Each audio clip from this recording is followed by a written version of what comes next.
beloved Boss Mike Cervera.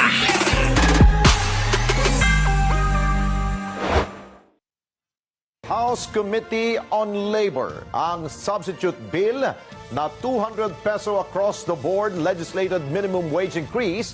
Ayaw nila yan. Sasabihin nila, uy, nagdagdag na naman ng sweldo. Bakit ayaw ninyo? Hindi ko magets yan. Paki-explain nga kung bakit hindi nila gusto. Kayo mga kababayan, ayaw nyo ba?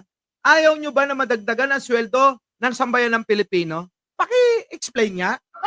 Hindi ko magets. Oo, hindi ko magets. Ano yon? Bakit? Di ba? 200? Pinagtulungan ng mababang kapulungan. Oo. At, ng Senado. Kita nyo mga kababayan. Ano?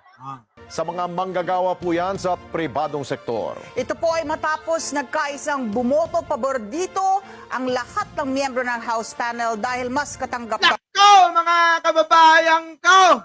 Bumoto lahat. Bumoto lahat ng mga kongresista para dito. Kita nyo, dagdag, sweldo para sa mga mayang Pilipino, mga kababayan. At eto na, naisakatuparan na at hinahadlangan uli. Siyempre, ng mga bitter, ng mga ampalaya, dahil ayaw nila na makagawa ng mga gandang proyekto para sa ating mga Pilipino, ang grupo ni Digunyo. Maliwanag po yan, mga kababayan. Ano? Boss Mike, ayaw ng mga negosyante yan. Hindi ho. Oo, maliit na bagay lang yung 200. Maliit lang na bagay na 200. At, eto naman, sa mga mamayang Pilipino na manggagawa, baka naman pwede ninyong dagdagan yung kasipagan bilang ganti naman sa inyong mga pinapasukan. Di po ba? Para balanse lang. Di ba mga kababayan? Para balanse lang. Tanggap ang nasabing halaga para sa mga manggagawa. Nako. Hindi naman may pangako ng mga mambabatas kung may papasa agad nila sa second reading ang naturang panukala dahil magbe-break na daw ho ang sesyon ng Kongreso sa susunod na linggo. Kunin natin ang live report. Nako, yan na. Pero alam nyo, aprobado na talaga yan. Late na tong balita na to. Ngayon, mga kababayan, aprobado na yan. Dagdag sweldo sa mamamayang Pilipino, aprobado sa ilalim ng administrasyon ni Pangulong Bongbong Marcos sa pakikipagtulungan ng Kongreso at ng Senado. Maliwanag yan. Next. Naman bababa ang singil sa kuryente, kasunod na rin ang paglalagak ng puhunan ng Maharlika Investment Corporation. Ako po! Yan na nga ba sinasabi ko, yung binabanatan nila Maharlika funds. Ito na nagre-resulta na ng maganda at pakikinabangan ng sambayanan. Ayaw pa rin nila yan. Siyempre, di ba? Ayaw pa rin nila yan. Kasi nga, proyekto ng gobyerno. Ayaw nila na makagawa ng proyekto ang gobyernong ito na maaalala nating lahat. Kita nyo, mga kababayan. Eto na. Dagdag sweldo sa administrasyon ni Pangulo.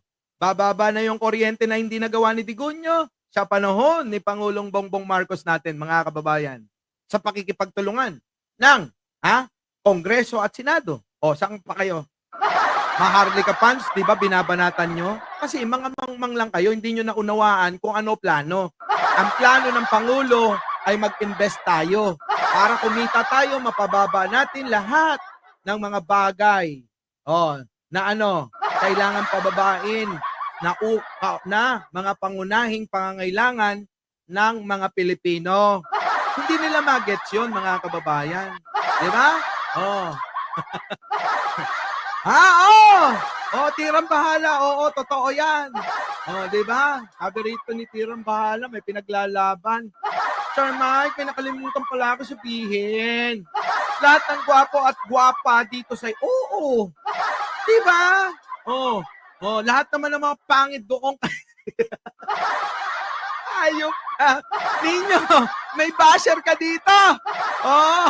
So, ikaw talaga, mabait naman yung si Ninyo. May topak lang yun, kaya laging nagpapacheck up sa mental yun. Kaya kung kayo, mga kababayan, hindi nyo mag-get si Ninyo, unawain nyo na lang na laging nagpapacheck up yan sa mental. Ganun lang yun.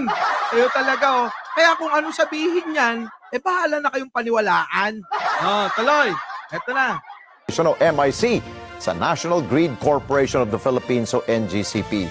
Ito daw ho ang kauna-unang investment ng MIC na inaasahang makatutulong sa gobyerno para mabigyan ng sapat na supply at murang kuryente ang lahat ng mga consumers. Ako, narinig na naman ninyo, sapat na supply at murang serbisyo para sa mga Pilipino consumer. O, di ba? Mga kababayan, yung consumer tayo. Yung ilaw ko, etong PC ko, eto lahat ng mga nakasaksak dito na appliances natin, mga kababayan. Yan yun, tayo yung consumer. O, ayaw nyo nun, mga kababayan? Ayaw nyo nun? Ewan ko sa inyo kung ayaw nyo nun. Eh, ang ganda-ganda ng proyekto na yan, mga kababayan. Di ba? Eto na, mga kababayan. Pasok. Ian Santos sa balita. I am one with EBM. Kasi nga daw may sakit eh. Hindi naman daw yun dun. Malisyoso lang yung corruption galing sa DDS yun. Si Saldico tinanggal, nag-resign. Kasi nga may nararamdaman. Parang si Digong, malapit na yan. Diba? Alam nga naman magtrabaho at ma-stress pa sa mga DDS yan. Ma-stress pa sa mga basher. May sakit na nga. Di palitan. Ganun lang naman kasimple. Diba mga kababayan? Kapag hindi na kaya, mahina na, o may sakit ka, kailangan magpusa ka na. At yun naman ang ginawa ni Saldico. Ayaw nyo nun? Diba? Ayaw nyo nun? Diba? Eto na.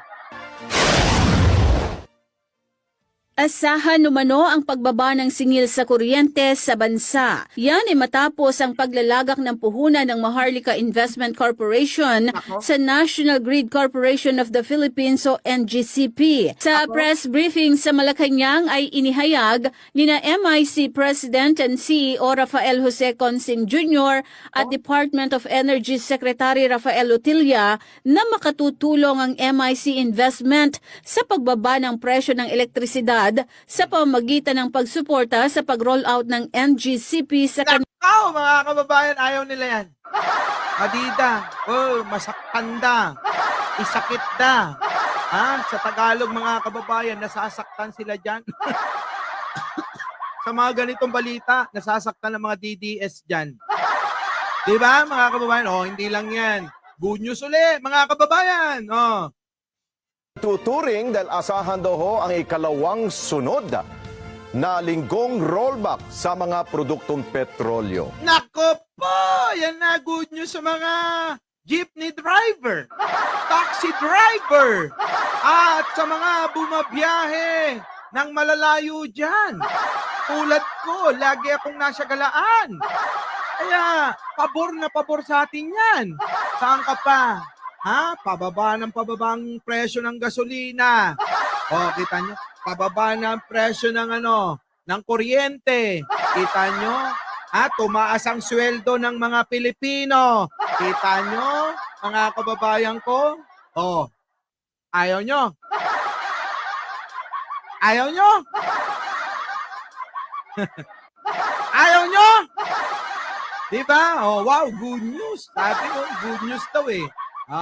Eto pa mga kababayan, kaya naman pala minahal si Pangulong Bongbong ng mga senador tuloy, ng mga Cebuano. Dahil dito mga kababayan, good news sa mga Cebuano, mga taga Cebu, para sa inyo tong proyekto na to. Pasok! Ang una sa Pilipinas na nagkaroon ng parallel runway. As the first and only parallel runway in the Philippines, this runway is a bold leap forward. It will help in your competitiveness, in your connectivity, and in your capacity to take in visitors. Ang airport na ito ay katatapos lamang kahapon January 30, 2025 na may kabuuang haba na 2.56 kilometro. Ako, eto mga kababayan, maganda tong runway na to sa Cebu, mga kababayan Katatapos lang nung nakaraan, January, mga kababayan. January, mga kababayan, natapos. Kita nyo, napakaraming natatapos na proyekto ni Pangulo. Saan pa kayo? Talang nyo naman yung mga basher ni Pangulo. Kung may natapos na sila. May natapos na ba kayo? Parang wala pa, no? Ha? Kailan kaya siya kalook? Aba, bakit, Mayor Along, kung ako naging mayor dyan, o tanda mo, pag napalitan ka ni Mayor Trillanes, baka naman, oo, yung dagat-dagatan, gawing airport yan. Di ba? O, saan ka pa? O, turista, sagot sa kahirapan. Tama! Kaya nga yan Benjamin Bernardo, ang ginagawa ni Pangulo ay palawigin ang mga kalsada, tulay, airport natin para maingganyo ang mga turista. O, maging turista ka man sa sarili mong bayan, lalo na yung mga OFW dyan, mga kababayan, okay lang. Malaking tulong yan. O, ngayon mga kababayan, paano naman yung mga ibang lahi, Koreano, Incheck, o Hapon, Amerikano, Australiano, at kung ano-ano pang lahi dyan.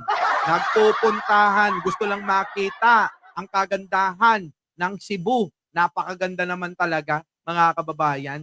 Oo, napakahirap na hindi balik-balikan.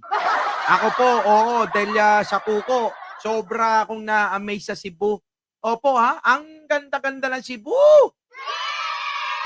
Punta kayong Oslo. Nako, ganda doon. Tuloy. Thank you naman. Delia. So, Coco. Opo. Handa na ang Pilipinas sa libu-libong turista kasabay ng pagbubukas ng kauna-unahang parallel runway sa bansa. Inaasahang magpapalakas ito ng Ayan mga kababayan, makilangoy kayo rito! Sa mga hindi pa nakakapunta rito, nakita nyo naman yung bangka na sinasakyan ng mga turista. Yang bangka na yan mga kababayan, mas malaki pa dyan yung mga butanting na makikita nyo sa Cebu mga kababayan. Ibang klase, ang dami nila. Sobra mga kababayan. At napakababait na mga yan, hindi nangangain ng tao yan mga kababayan. Hindi nangangain ng tao. At isa yan sa dinadayo ng mga turista, lalo na ng mga banyaga, para lang makita itong mga naglalakihang isda. Di ba mga kababayan? Di ba? Tuloy. Dito tayo. Nasaan na? Pasok. turismo, kalakalan at magbibigay Ay, ang ganda talaga sa Cebu mga kababayan, ng libu-libong trabaho sa mga Ayan na yung Kawasan Falls. Mga kababayan, ako, ilang ba yan? 1, 2, 3, 4, 5, 6, 7 pa yata. 7 baitang ng mga kababayan ng falls. Matatagpuan nyo lang po yan sa Kawasan Falls. I-waste nyo na lang. Pag nandoon kayo sa Cebu, waste nyo. Kawasan Falls.